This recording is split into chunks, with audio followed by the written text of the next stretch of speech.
तो M S Swaminathan जो है उनको हम फादर ऑफ ग्रीन रिवॉल्यूशन बोलते हैं इंडिया के अंदर।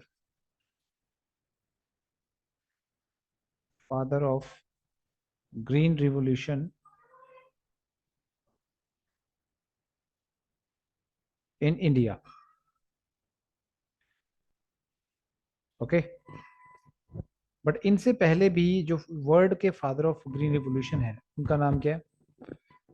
तो M S Swaminathan initiated the collaboration with Norman Borlaug, which culminated in the Green Revolution through introduction of Mexican variety of wheat in India। देखो अब ये मैक्सिकन वैरायटी क्या है, ये नॉर्मन बोरलॉग जी कौन है, इनके बारे में हमें पहले पता होना चाहिए, फिर हम स्वामीनाथन जी पे आएंगे। फिर स्वामीनाथन जी के काम को भी हम पढ़ेंगे कि इन्होंने क्या किया था। बिफोर दैट सबसे पहले हमें ये पढ़ना है कि who was Norman Borlaug, and Norman Borlaug is the father of green revolution in world, और he was a plant pathologist basically. Norman Borlaug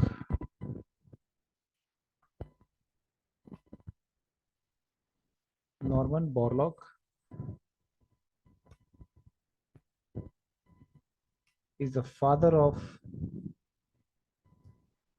green revolution, father of green revolution in world। So why he is called so? Because इन्होंने actually हुआ क्या था कि Mexico में उस वक्त एक बहुत ज्यादा वीट के अंदर एक बहुत ज्यादा बीमारी फैल रही थी। आपने पढ़ा ये black stem rust of wheat. तो black stem rust of wheat जो बीमारी है वीट के अंदर, जो पक्सीनिया ग्रेमिनिस फंजाई से फैलती है, मैक्सिको वीट में जो डिसीज फैल रहा था उस वक्त, मैक्सिको वीट में एक बीमारी फैल रही थी, black stem rust of wheat. Black stem rust of wheat. और इस बीमारी को करने वाली जो फंजाई होती है उसका नाम होता है पक्सीनिया ग्रामिनिस। आप लोगों ने सभी ने ये +1 क्लास में पढ़ा है, ठीक है। तो क्योंकि ये बेसिकली नॉर्मन बोरलॉग जो थे प्लांट पैथोलॉजिस्ट थे, ही was a plant pathologist basically. तो मैं सीधे मुद्दे पे आता हूँ, और इन्होंने किया क्या था और कैसे इन्होंने एक ऐसी वैरायटी का जन्म किया कि, तो प्रोडक्शन पावर, क्योंकि इस बीमारी को से की वजह से वीट की प्रोडक्शन पावर काफी कम हो रही थी, क्योंकि ये बीमारी वीट को डिस्ट्रॉय कर देती है। तो वो कर क्या रहे थे बेसिकली, उन्होंने किया क्या, उन्होंने यहाँ पर मैक्सिकन वीट वैरायटी का क्रॉस मैक्सिकन वीट वैरायटी का जो क्रॉस है,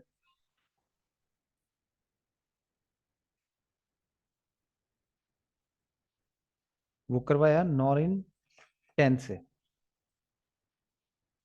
ठीक है, आप सुन रहे हैं मेरी बात को, समझ रहे हैं मेरी बात को मैं क्या बोल रहा हूँ? Sure. तो मैक्सिकन वीट वैरायटी का क्रॉस इन्होंने नॉरिन 10 से करवाया। नॉरिन 10 जो है बेसिकली एक जापानीज ड्वार्फ वैरायटी थी वीट की, जापानीज ड्वार्फ वीट वैरायटी। और इसके पास ये जो नॉरिन 10 है, दो सबसे बड़े जीन थे इसके पास, मतलब RST1, RST2। RST का मतलब है कि रिड्यूस हाइट,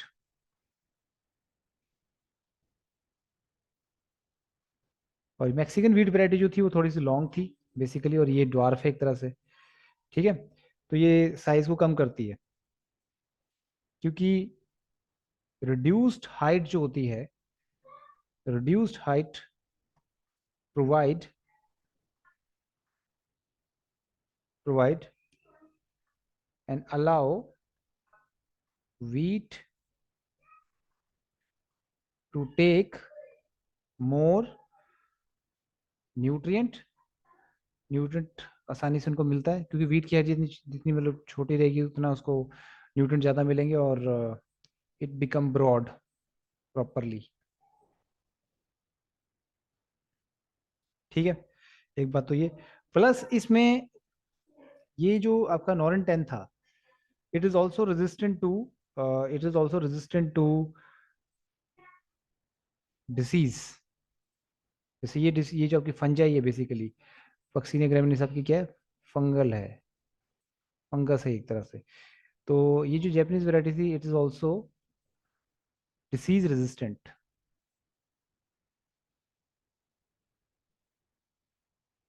तो जब इसका क्रॉस इससे करवाया गया नॉर्न 10 से, मैक्सिकन वीट वैरायटी का, तो एक न्यू वैरायटी बनी जिसको हम बोलते हैं Mexican semi dwarf wheat variety.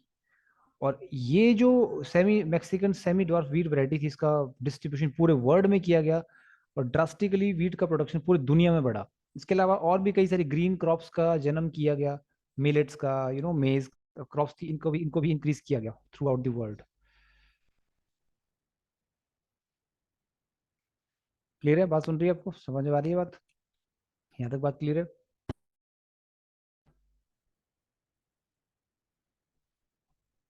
Is that clear? बोलिए। Yes, sir. ओके। तो ये मैक्सिकन सेमी डॉर्फ जो वीट थी, ये बहुत ही इंपॉर्टेंट वीट थी। तो बेसिकली इन्होंने दो, जो Norman Borlaug, he was the first person to form this wheat. और नॉर्मन बोरलॉग के बारे में तो कहा जाता है कि the man who save the billion life. इसके ऊपर किताब भी लिखी गई है कि एक ऐसा आदमी है जिसने दुनिया को भूखमरी से बचाया, क्योंकि काफ़ी ज़्यादा प्रोडक्शन किया गया था। 60% क्रॉप्स का प्रोडक्शन ग्रीन रिवोल्यूशन के दौरान किया जा चुका है। इंडिया और पाकिस्तान में भी काफ़ी ज़्यादा क्रॉप्स की प्रोडक्शन पावर बढ़ी थी इसके दौरान। आगे आपको पसंद है? तो ये जो सबसे पहली Mexican semi dwarf wheat variety जो बनी थी उसका नाम था सोनोरा 64। ठीक है। उसके बाद फिर लर्मा रोजो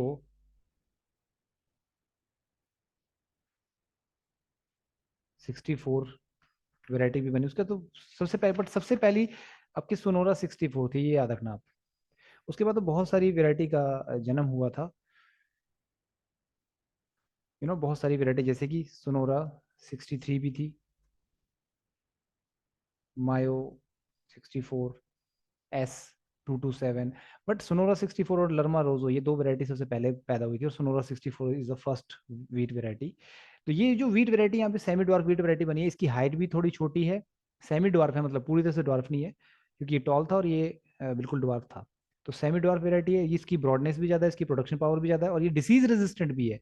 तो मतलब प्रोडक्शन पावर भी, यील्ड भी, हाई यील्ड भी है। किसी भी क्रॉप में हाई यील्ड चाहिए हमें, और ये डिसीज रेजिस्टेंट भी है। और ये डिसीज रेजिस्टेंट भी है। कौन? Mexican semi dwarf wheat variety. Clear है बात? तो अब आपको पता चल रहा होगा कि क्यों नॉर्मन बोरलॉग को ग्रीन रिवोल्यूशन का फादर कहते हैं, और he won the Nobel prize in 1970 for starting the green revolution.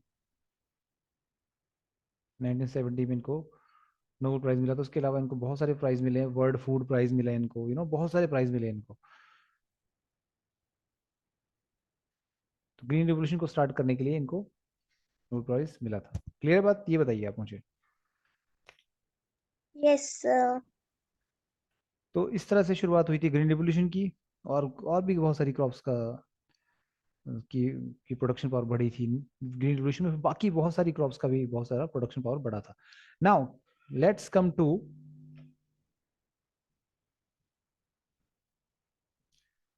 Swaminathan, MS Swaminathan. अब MS स्वामीनाथन का नॉर्मन बोरलॉग से कनेक्शन क्या है, ये आपको समझाना है मैंने।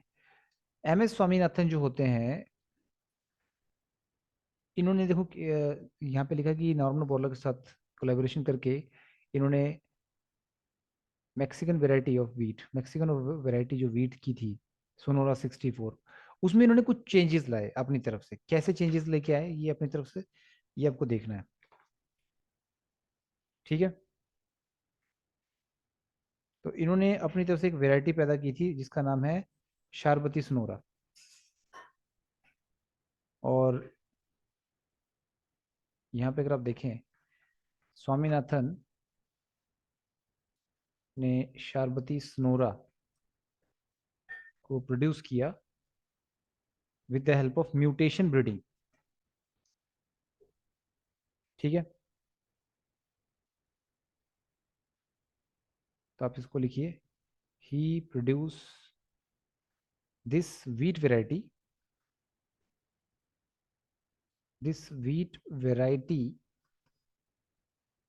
by introducing gamma radiation. अब क्योंकि ये चैप्टर कट हो चुका है स्ट्रेटजीज फॉर फूड एनहांसमेंट, और उसमें दिया गया था एक्चुअली ये, बट क्योंकि साइंटिस्ट आपको यहाँ पे दिया गया तो इनके बारे में पढ़ना ही पड़ेगा आपको। तो introducing gamma radiation on Sonora 64 variety.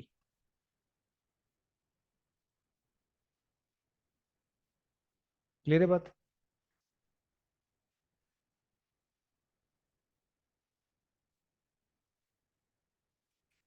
और उन्होंने ये क्लेम किया इसके बाद, he claimed that this variety, that this, अब देखना कभी हमारे देश में जो जो वीट बिकती है ना उसके पैकेट के ऊपर लिखा भी होता है शरबती सोनोरा, आई होप आपने कहीं सुना हो ये। तो he claim that this wheat variety, सुन रहे हो ना आप लोग बात को, this wheat variety has more lysine, more lysine amino acid, have more lysine amino acid, मतलब सोनोरा 64 से भी ज्यादा इसमें लाइसिन अमीनो एसिड है, और ये भी सेमी ड्वार्फ व्हीट है, it is a semi dwarf wheat also. तो फिर ये जब काम स्वामीनाथन ने किया था तो that's why is called as father of green revolution India. एंड नॉर्मन बोरलॉग भी उनसे मिलने आए कि ये काम किसने किया है, वो मिलना चाहते थे क्योंकि उन्होंने देखा कि इंडिया में ये कौन आदमी है जिसने ये काम करके दिखाया है, तो वो इनसे मिलने आए थे। क्लियर बात? तो ये कुछ हिस्ट्री है ग्रीन रिवोल्यूशन की। ग्रीन रिवोल्यूशन के कुछ फायदे भी और नुकसान भी है, क्योंकि ग्रीन रिवोल्यूशन के चलते काफी हार्मफुल पेस्टिसाइड्स भी इंट्रोड्यूस किए गए थे। ठीक है बच्चों, बोलिए, ये क्लियर है बात? जल्दी बताइए। Yes, sir. Okay. Yes, sir. तो क्योंकि ये आ सकता है क्वेश्चन नेट में, क्योंकि हम इनको किसी भी साइंटिस्ट को इग्नोर नहीं कर सकते। तो चलिए इसके बेस पे कुछ क्वेश्चन कर लेते हैं। सोनोरा 64 एंड लर्मा रोजो 64 आर द वेराइटी ऑफ, इस तरह से क्वेश्चन आपको आ सकता है, देखो, आर द वेराइटीज ऑफ, तो ए ऑप्शन आपका है बार्ले, बी ऑप्शन आपका है शुगर केन, सी ऑप्शन आपका है राइस, एंड डी ऑप्शन आपका है व्हीट। तो एज यू कैन सी, अभी हमने पढ़ा कि सोनोरा 64 और लर्मा रोजो 64 नॉर्मन बोरलॉग ने बनाई थी, तो इसका आंसर क्या आएगा? Option D, wheat is answer. Clear है बच्चों? Yes, sir.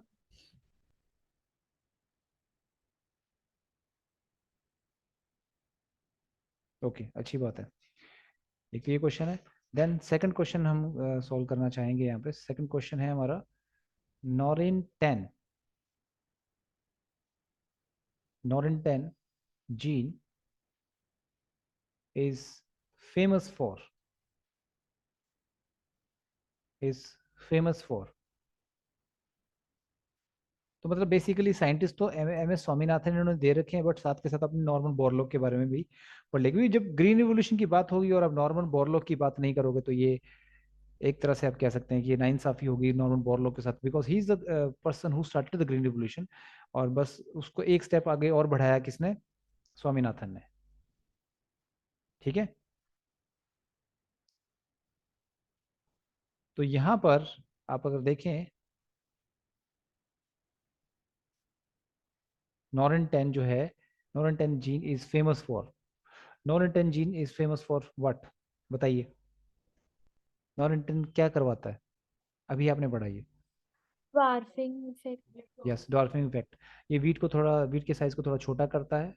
जैसे यहाँ पे इसने लॉन्ग वीट मैक्सिकन वेराइटी को सेमी डॉर्फ कर दिया, थोड़ा और छोटा कर दिया, ताकि उससे फायदा क्या होता है कि वीट को न्यूट्रिशन जल्दी पिक करने में हेल्प मिलती है और थोड़ी वो ब्रॉड भी बनती है। और बाकी खैर नॉरन 10 तो डिसीज रेजिस्टेंट थी ही, मेन पर्पस उसका डिसीज रेजिस्टेंट भी बनाना था उसको, क्योंकि डिसीज से वो मर रही थी मैक्सिकन वेराइटी। ठीक है, और नॉर्मन बोरलॉग क्योंकि प्लांट पैथोलॉजिस्ट थे, प्लांट की बीमारियों के ऊपर स्पेशल स्टडी करते थे वो, तो इसलिए भी उन्होंने ये क्रॉस करवाया था। तो डॉर्फिंग इफेक्ट आएगा इसका आंसर। क्लियर है? Then last question regarding this topic, which is also very very important. तो देखो बच्चों, जो कि ये स्वामीनाथन ने किया था, आपने इसमें मैंने आपको जैसे पढ़ाया कि स्वामीनाथन ने गामा रेडिएशन का इस्तेमाल करके ये वैरायटी प्रोड्यूस की थी। इस गामा रेडिएशन का इस्तेमाल करके जब भी रेडिएशन का इस्तेमाल करके हम किसी क्रॉप को प्रोड्यूस करवाते हैं, तो उसका इसको हम बोलते हैं म्यूटेशन ब्रीडिंग।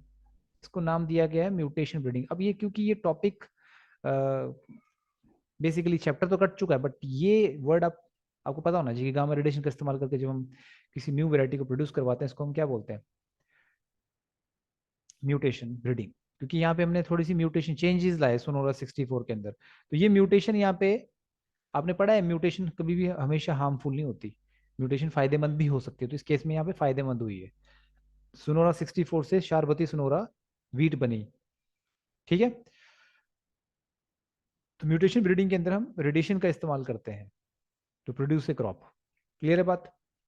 तो इसी के ऊपर बेस्ड एक क्वेश्चन है जो आपके सामने मैं यहाँ रख रहा हूँ। यहाँ पे देखिए आप, क्वेश्चन नंबर 3। सोनोरा 64 एंड लर्मा रोजो 64 were brought to India from Mexico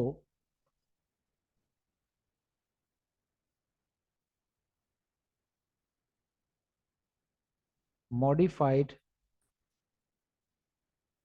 through. उसको मॉडिफाई किसके थ्रू किया गया, देखो ये पूछा गया है। देखो आप ये क्वेश्चन देख रहे हैं, ये सभी क्वेश्चन अपने आप में ये डिफाइन कर रहे हैं कि जो मैंने आपको टॉपिक पढ़ाया वो क्यों पढ़ाया।